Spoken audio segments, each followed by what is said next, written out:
அஸ்ஸலாமு அலைக்கும். ஹாய்ங்க. இன்றைக்கி ஊல் ரோல் ப்ரெட்டோட ரெசிபி பார்த்துடலாமா? ஃபஸ்ட்டு வந்து 1/2 கிலோக்கான ப்ரெட்டோட டோக்கு ரெடி பண்ணிடுவோம்.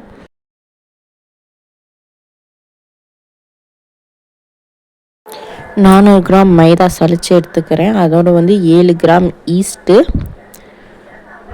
அதுக்கப்புறம் 7 கிராம் உப்பு இதோடு எடுத்துக்கிட்டு, இதோட சேர்த்து வந்து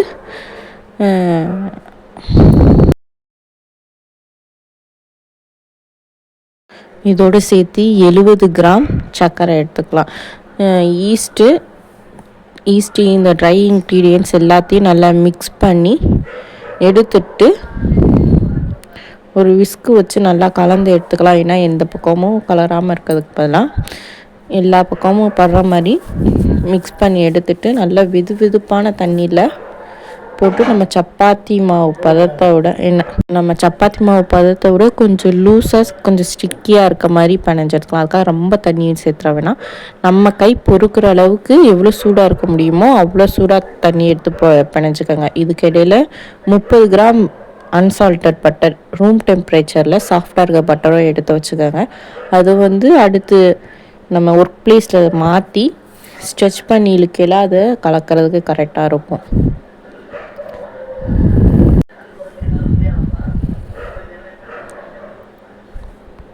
இதுக்கிடையில் வந்து நான் ப்ரூஃபிங்க்கு வந்து கிட்டத்தட்ட இதுக்கு மட்டும் ஒரு 1.5 மணி நேரம் 1.25 மணி நேரம் ப்ரூஃபிங் வரும். செகண்ட் ப்ரூஃபிங், ஃபஸ்ட் ப்ரூஃபிங்க்கு ரெண்டுக்குமே சேர்த்து. அதுக்கிடையிலலாம் நான் ப்ரூஃபிங்க்கு வந்து கொஞ்சம் சிம்பிளாகணுன்றதுக்காக கொஞ்சம் டிப்ஸஸ் ரெடி செஞ்சுருந்தேன். அது வேணுன்னா உங்களுக்கு இதில் சொல்கிறேன். நான் அதோட ஃபோட்டோஸ் வீடியோஸ்லாம் நான் எடுக்கலை, அதனால் அதை நான் இடையிலேயே சொல்கிறேன். அது உங்களுக்கு ஓகேனா அதை செஞ்சுக்கோங்க. இல்லை அப்படின்ற பட்சத்துக்கு நீங்கள் நார்மலாக விடுற மாதிரியே ப்ரூஃபிங் விட்டு எடுத்துக்கோங்க. ஒரு ஒர்க் பிளேஸில் வந்து லைட்டாக 400 கிராம் மாவு சலித்து டோக்கு எடுத்து வச்சுட்டு தனியாக 20 கிராம் எடுத்து வச்சுக்கோங்க சலிச்சு. அது வந்து இந்த கீழே நம்ம டஸ்ட் பண்ணி அதை பிணைகிறதுக்கும் சரி பரத்துறதுக்கும் சரி யூஸாக இருக்கும். எந்த அளவுக்கு நம்ம ஸ்ட்ரெச் பண்ணி உள்ளங்கையோட அந்த முட்டி வச்சு எவ்வளோ நம்ம அழுத்தம் கொடுத்து பிணைஞ்சு எடுக்கிறோமோ அந்தளவுக்கு நம்மளுக்கு அந்த ஈஸ்டோட ஸ்மெல்லு வந்து இருக்காது. அதே மாதிரி பன்னும் வந்து நல்லா சாஃப்டாகும். ஈஸ்ட் வந்து எல்லா பக்கமும் ஈக்குவலாக ஸ்ப்ரெட் ஆகி எல்லா பக்கத்தில் இருக்க அந்த இன்க்ரீடியன்ட்ஸ் வந்து மெர்ஜ் ஆகிறதுக்கு யூஸ் ஆகும். கரெக்டாக வந்து இது நம்ம ப்ரெட்டுக்கு வந்து ஒரு 20 நிமிஷத்துலேருந்து 25 நிமிஷம் கண்டிப்பாக நல்லா ஸ்ட்ரெச் பண்ணி பிணைஞ்சு எடுக்கணும். இது பிணையும் போது நம்ம கையில் ஒட்டுற டைமில் வந்து லைட்டாக பட்டர் கொஞ்சம் கொஞ்சமாக அந்த 30 கிராம் பட்டரையும் ஒன்றா சேர்க்காமல் கொஞ்சம் கொஞ்சமாக ஒரு 10 நிமிஷத்துக்கு ஒரு தடவை 5 நிமிஷத்துக்கு ஒரு தடவையாக கொஞ்சம் கொஞ்சமாக தடவி விட்டு அது எல்லா பக்கமும் படுற மாதிரி ஸ்ட்ரெச் பண்ணி நல்லா இழுத்து விட்டு பிணைஞ்சு எடுத்துக்கோங்க. நம்ம இது பிணையிறதுல தான் நம்மளுக்கு அந்த மாவு நல்லா உப்பி அந்த பன்னோட சாஃப்ட்னஸ் கிடைக்கும். அதில் தான் நம்ம அந்த ஸ்டிக்கியாக இருக்கிறது போய் கொஞ்சம் மாவு கெட்டியாகவும் ஆகும். இந்த வீடியோவில் நான் காட்டுற மாதிரி நல்லா ஸ்ட்ரெச் பண்ணி இழுத்துக்கோங்க. அதுக்கப்புறம் நான் ப்ரூஃபிங் எப்படி விட்டுருந்தேன்னா, எனக்கு 4 மணிக்கு நான் செஞ்சுட்டு செய்ய ஆரம்பித்தேன். எனக்கு ஒரு 6 o'clock சாப்பிட்றதுக்கு கிடைக்கணுன்றப்ப 1.5 hours ப்ரூஃபிங்க்கே டைம் விட்டோம்னா அது பேக் பண்ணுறதுக்கு அடுத்து ஒரு 20 நிமிஷம் எடுக்கும்ன்றப்ப என்னால் அவ்வளோ நேரம் வெயிட் பண்ண முடியாதுன்றதுனால நான் என்ன செஞ்சேன், ஃபஸ்ட் ப்ரூஃபிங்க்கு வந்து ஒரு இட்லி சட்டியில் நல்லா தண்ணி கொதிக்க வச்சு அது மேலே வச்சுட்டு ஈரத்துணி எதுவும் போடாமல் ஒரு பிளேட் வச்சுட்டு ஓவனை ப்ரீஹீட் பண்ணி விட்டுட்டேன். ப்ரீஹீட் பண்ணி ஆஃப் பண்ணனே சைட்லேயும் ஹீட் வரும், கீழேயும் ஹீட் வரும்ன்றப்ப அந்த ஹீட்டில் வந்து ரொம்ப கொதிக்கிற ஹீட்டாக இருக்கக்கூடாது, அதுக்காக ரொம்ப மைல்டாக வெதுன்னு இருக்கக்கூடாது. ஒரு அளவுக்கு ஹீட்டாக இருந்துச்சுன்னா அந்த ஹீட்லேயே நம்மளுக்கு ப்ரூஃபிங் ஆகிரும். இதுக்கிடையில் இந்த ப்ரெட்டுக்கான இந்த ப்ரெட்டோட இதே வந்து ஊல் ரோல் ப்ரெட்டுனாலே ஒன்று உள்ளே வந்து ஸ்வீட்டாக ஏதாவது வச்சு ஸ்டஃப் பண்ணியிருக்கணும், இல்லாட்டி உப்புத்தன்மை உள்ள ஒரு பொருளை வச்சு ஸ்டஃப் பண்ணியிருக்கணும். ஒரு பட்டரில் சம்திங் எதுவும் ஃப்ரை பண்ணியோ அந்த மாதிரியே பண்ணிக்கணும். நான் வந்து இன்றைக்கி ஸ்ட்ராபெரி ஜாம் தான் பண்ணேன். அது வந்து 110 கிராம் ஸ்ட்ராபெரியை வினிகர் சால்ட்டு போட்டு நல்லா கழுவி எடுத்துட்டு அதோட 120 கிராம் 130 கிராம் சுகர் போட்டு நல்லா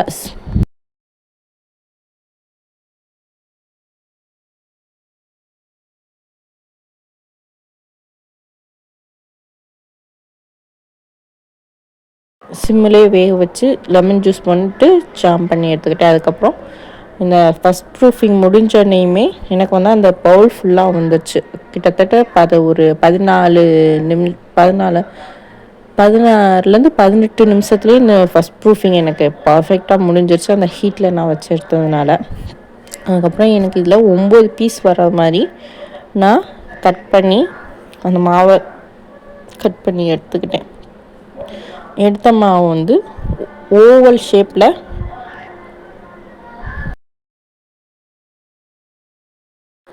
கீழே மாவும் லைட்டாக டஸ்ட் பண்ணிவிட்டு ஓவல் ஷேப்பில் பரத்தி எடுத்துக்கோங்க. அந்த பரத்துற தன்மை வந்து ரொம்ப மெல்லிஸாக பேஸ்ட்ரி சீட் மாதிரி ரொம்ப மெல்லிஸாகவும் இல்லாமல் அதே மாதிரி ரொம்ப ஒரு மாதிரி பன்னு மாதிரி பெருசாகவும் இல்லாமல் நம்ம சப்பாத்தி மாவுக்கு எந்தளவுக்கு திரட்டுவோம் அதுலேருந்து ஒரு 2 சப்பாத்தி மாவுக்கு மேலே வச்ச மாதிரி ஓரளவுக்கு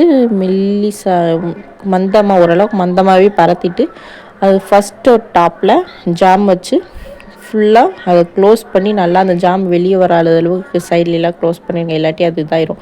அதுக்கப்புறம் கீழே ஸ்ட்ரிப்பாக கட் பண்ணிவிட்டு அது மேலே டைட்டாக நம்ம ரோல் பண்ணி எடுத்துக்கிட்டேன்.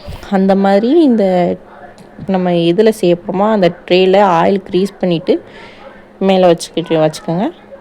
அப்போ தான் நம்மளுக்கு ஒன்றும் ஒட்டாமல் வரும். இல்லாட்டி உங்களுக்கு அது டவுட்டாக இருக்குன்னா நீங்கள் கீழே பட்டர் ஷீட் போட்டு கூட எடுத்துக்கலாம். பட்டர் ஷீட் மேலே ஆயில் க்ரீஸ் பண்ணி எடுத்துக்கோங்க. அதுக்கப்புறம் செகண்ட் ப்ரூஃபிங்க்கு வந்து எப்படி ஒரு 1/2 மணி நேரம் ஆகணும். அந்த 1/2 மணி நேரம் வைக்க முடியாது எனக்கு டைம்லன்றதுனால நான் இந்த மாதிரி வச்சுக்கினேன். உங்களுக்கு இல்லை டைம் இருக்குது நாங்கள் பையாவே பண்ணிக்கிறோன்னா நீங்கள் 1/2 மணி நேரம் வச்சுக்கோங்க. நான் வந்து இப்படி பண்ணேன்னா இது ப்ரெட் வந்து ரோல் பண்ண ஆரம்பித்தோடனேயுமே நான் ஓவனை போட்டு விட்டேன். அந்த ஓவன் போட்டு அது ப்ரீஹீட் ஆகி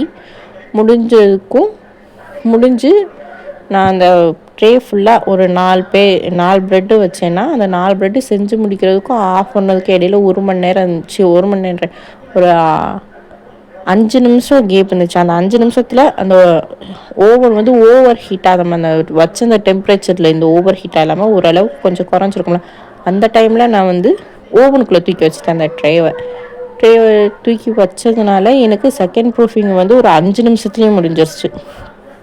அந்த என்னது ஒரே தான் ரொம்ப நேரம் ஒரு 1/2 அன் ஹவர் நம்ம மூடி வச்சு அது உப்பி வர்றதுக்கு எனக்கு 5 நிமிஷத்துல அந்த ஹீட்லேயே உப்பி வந்ததுனால நான் உடனே வெளியே எடுத்து எக்வாஸ் இதுக்கு மேலே கொடுத்துக்கிட்டேன்.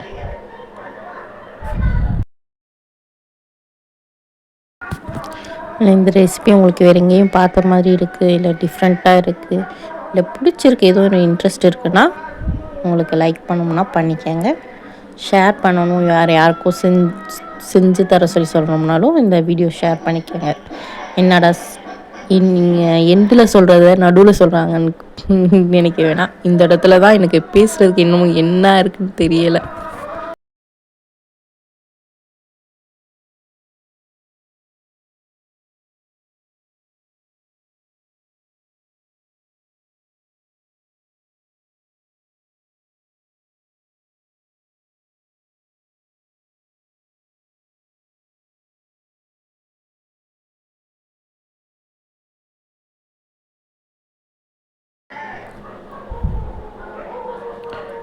எனக்கு இது உப்பி வந்தனையும் நான் வந்து மேலே எக் வாஷ் கொடுத்து அடுத்து மறுபடிக்கும் 170 டிகிரியில் ப்ரீஹீட் பண்ணி